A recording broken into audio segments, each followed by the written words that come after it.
Welcome back.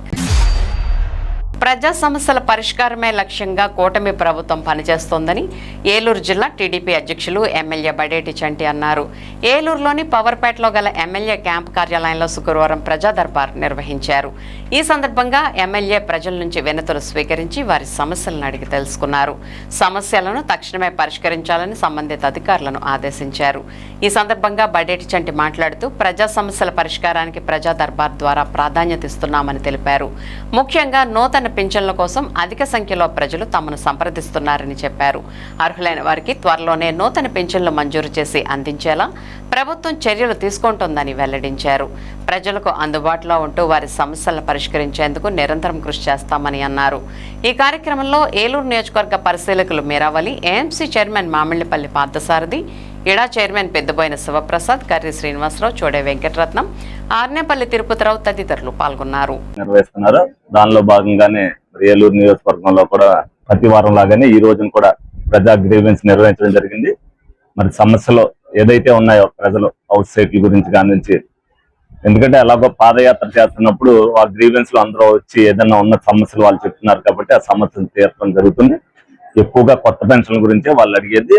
ఆ పెన్షన్లు అనేది రేపు అసెంబ్లీలో నిర్ణయం తీసుకున్నాక వాళ్ళకి చెప్తామని చెప్తున్నాం.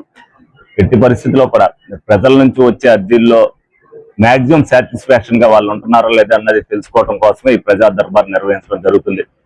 రోడ్ల విషయంలో కానీ, డ్రైన్ల విషయంలో కానీ, అభివృద్ధి విషయంలో కానీ వాళ్ళందరూ కూడా సాటిస్ఫాక్షన్ ఒక్కొక్కటిగా జరుగుతున్నాయండి డెఫినెట్ గా అనేది వాళ్ళందరూ కూడా నిర్ణయించడం జరుగుతుంది. ఏదైతే వైసీపీ వాళ్ళు చేస్తున్న దుష్ప్రచారాన్ని కూడా మేము కూడా ప్రజల్లోకి తీసుకెళ్లి వాళ్ళ దగ్గర కూడా ఫీడ్బ్యాక్ తీసుకున్నప్పుడు వాళ్ళందరూ కూడా చాలా విజ్ఞతతో ఆలోచిస్తున్నారు. వాళ్ళు కూడా వాళ్ళకి తెలిసినట్టుగానే ఏదైతే నిన్న కూడా ఏదైతే గ్రూప్ 1 కి సంబంధించి ఏదైతే సిట్ నిర్వహించారో దానిలో భాగంగానే అందులో పేపర్లు దిద్దేటప్పుడు కానీ, పేపర్లు మార్పిడి జరిగినప్పుడు కానీ ఆ విధానాన్ని చూసి చాలా మంది విద్యార్థులు ఆశ్చర్యపోతున్నారు. మెరిట్ తో మేము చదువుకుంటే ఈ విధంగా జరుగుద్దా అని చెప్పి. లోగడ ఎన్నడూ కూడా లేదు. ఒక నమ్మకం ప్రభుత్వం మీద ఉండి మరి విద్యార్థులందరూ కూడా చదువుకుని మెరిట్ లో రాసుకుంటారు. ఆ నమ్మకం కోల్పోయి వాళ్ళు 11 సీట్లకు పరిమితం అయినప్పటికీ కూడా ఇవాళ డిఎస్సి గురించి రాద్దాంతో ఏ విధంగా చేస్తున్నారని మనందరం కూడా చూస్తున్నాం. నిన్న కూడా విరూపాక్షి విషయంలో ఏదైతే మరి పలకరింపుకి వెళ్తూ మరి పాదయాత్ర ఊరేగింపులు చేయవలసిన పనే ఉందనేది ప్రజలకు సమాధానం చెప్పవలసిన అవసరం ఎంతైనా ఉంది. ఎక్కడికైనా వెళ్తే ప్రజలను ఇబ్బంది పెట్టేటట్టుగా, ఎందుకంటే వాళ్ళకి చేయడానికి ఏమీ లేదు, వాళ్ళు బయటికి రావడానికి ఏమీ లేదు.